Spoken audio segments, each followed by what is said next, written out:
इस वक्त असली तस्वीर जो सामने आ रही है उसने पूरे इस मामले को उलट करके रख दिया है, जहां हालात हर घंटे बदल रहे हैं और तनाव के बीच चालें उसी रफ्तार से चल रही हैं।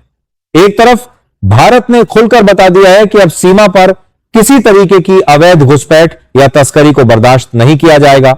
देर रात सीमा सुरक्षा बल की बड़ी बटालियन को तैनात किया गया, तो वहीं दूसरी तरफ बांग्लादेश अब खुलकर के सामने भले ना आ रहा हो, लेकिन पीठ पीछे जो खेल चल रहा है उसने पूरे मामले को और भी गंभीर बना दिया है। देर रात हुई घटना के बाद से अब यह मामला और भी ज्यादा संजीदगी की तरफ आगे बढ़ता हुआ दिखाई दे रहा है। दोस्तों, आगे बढ़े उससे पहले एक छोटा सा काम करिए। अगर आप भारतीय सेना के इस कड़े रुख का दिल से समर्थन करते हैं तो वीडियो को तुरंत एक लाइक और चैनल को सब्सक्राइब जरूर कर लीजिए। साथ ही नीचे कमेंट बॉक्स में अपना नाम और आप यह वीडियो किस शहर या राज्य से देख रहे हैं लिखकर जरूर बताइए। मैं आपके कमेंट्स का इंतजार कर रहा हूं। चलिए अब आते हैं सबसे बड़े मोड़ पर। भारत ने संयुक्त राष्ट्र के मंच पर जो सच्चाई रखी, अब वही सच्चाई हर रोज सीमा पर होने वाली साजिशों के जरिए और भी साफ होती जा रही है। भारत की खुफिया एजेंसियों और सीमा सुरक्षा बल के सूत्रों से आ रही जानकारी के मुताबिक बांग्लादेश की जमीन से चल रहे नेटवर्क ने हाल के दिनों में बॉर्डर के एक तरफ अराजकता पैदा करने की कोशिश तेज कर दी है। यह सब कुछ सीधे सरकारी फौजों के यूनिफॉर्म में नहीं, बल्कि वहां के लोकल राजनीतिक संरक्षण माफिया नेटवर्क और तस्करी गिरोहों के जरिए किया जा रहा है। भारत की एजेंसियां साफ इशारा कर रही है कि बांग्लादेश के भीतर मौजूद कुछ ताकतें, खासतौर पर वे जो लंबे समय से सीमा पार की तस्करी और अवैध घुसपैठ का फायदा उठाती रही हैं, अब खुलकर के सक्रिय हो चुकी हैं। रात के अंधेरे में फेंसिंग के पास संदिग्ध हलचल बढ़ गई है। बॉर्डर के नजदीक बसे कई गांवों में अचानक हलचल तेज हुई है और कई पॉइंट्स पर यह कोशिश की गई है कि किसी तरीके से फेंसिंग को नुकसान पहुंचाकर या उसके नीचे सुरंग बना के भारत के अंदर माल को और भारत के अंदर लोगों को धकेला जा सके। भारत ने संयुक्त राष्ट्र में जो केस पेश किया था उसमें साफ किया था कि फेंसिंग तोड़ने और सीमा सुरक्षा बल के जवानों को निशाना बनाए जाने की घटनाएं कोई अलग थलग मामला नहीं, बल्कि एक बड़े पैमाने पर जो केस हैं उनका दर्ज हिस्सा है। संयुक्त राष्ट्र के फैसले के बाद अब यह पैटर्न ज्यादा साफ तरीके से सामने आ रहा है। बांग्लादेश की तरफ से आधिकारिक तौर पर जो कहा जा रहा है, वे भारत के साथ बातचीत के जरिए सभी विवाद सुलझाना चाहते हैं, लेकिन असल में जमीनी स्तर पर हो रही गतिविधियां इसे बिल्कुल उलटी तस्वीर दिखा रही हैं। ढाका बातचीत की मेज पर शांति और सहयोग की भाषा बोल रहा है, जबकि सीमा पार उसके इलाके से जुड़े गिरोह और नेटवर्क रात के अंधेरे में छुप करके भारत के खिलाफ षड्यंत्र बुन रहे हैं। भारत के सूत्रों ने स्पष्ट कर दिया है कि बांग्लादेश बॉर्डर पर पिछले कुछ हफ्तों में अवैध घुसपैठ की कोशिश में अचानक बड़ा तेजी से उछाल देखा गया है।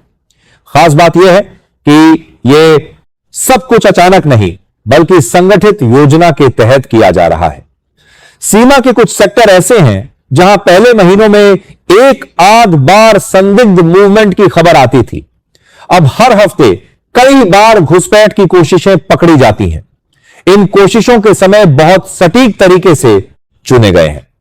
गहरी रात जब कोहरा हो जाता है और विजिबिलिटी कम हो जाती है, जब मौसम खराब हो, ऐसे वक्त में छोटी छोटी टोलियों के साथ वे फेंसिंग के करीब पहुंचते हैं।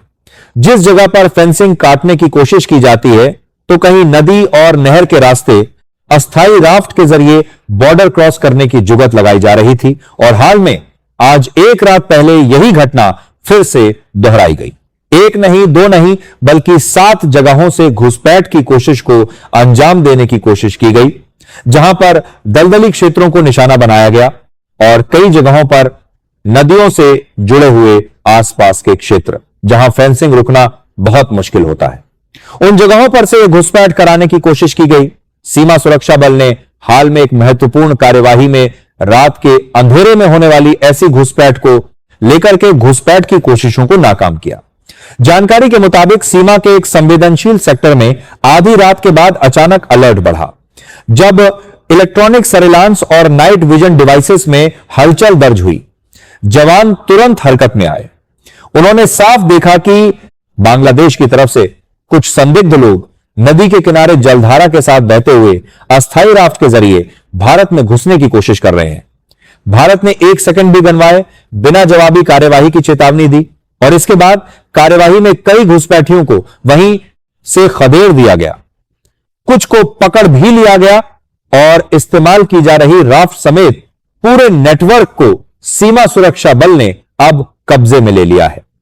इसी तरह के दूसरे सेक्टर में भी सीमा सुरक्षा बल को लगातार मिल रही इनपुट्स के आधार पर स्पेशल सर्च ऑपरेशन चलाना पड़ा।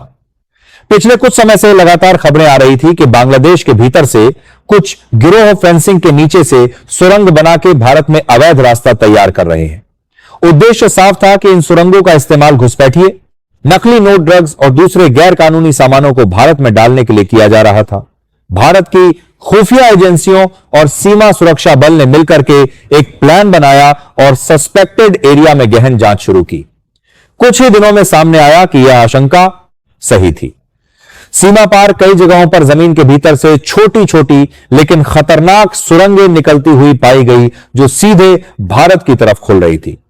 इन सुरंगों की लंबाई और डिजाइन यह दिखाने के लिए काफी थी कि यह कोई जल्दबाजी या शौकिया निर्माण नहीं, बल्कि लंबे समय से सुनियोजित तरीके से किया जा रहा काम है। कई जगहों पर सुरंग के अंदर लकड़ी के सपोर्ट लगाए गए थे ताकि मिट्टी बैठे नहीं। अंदर से वेंटिलेशन और रोशनी के लिए भी कुछ हिस्सों पर खास इंतजाम के साफ संकेत इनमें दिखाई दिए। तस्करी नेटवर्क यह मान करके चल रहा था कि आने वाले समय में इन सुरंगों का बड़े पैमाने पर इस्तेमाल किया जाएगा। सीमा सुरक्षा बल ने इन सभी सुरंगों को चिन्हित करके उन्हें ध्वस्त कर दिया है और कई जगहों पर फोरेंसिक तकनीक की जांच के लिए सैंपल भी इकट्ठा किए गए हैं ताकि यह पता लगा सके कि इन सब का इस्तेमाल कब से और किन किन रूट्स के जरिए नेटवर्क चला रहे हैं। संयुक्त राष्ट्र के फैसले के बाद भारत को जो अंतर्राष्ट्रीय समर्थन मिला है उसके बाद से साफ हो गया है कि अगर भारत ऐसी किसी भी अवैध गतिविधि पर कड़ा प्रहार करता है तो दुनिया का बड़ा हिस्सा उसकी इस कार्यवाही को वैध और जरूरी जरूर मानेगा। और सबसे बड़ी बात, सीमा पर तनाव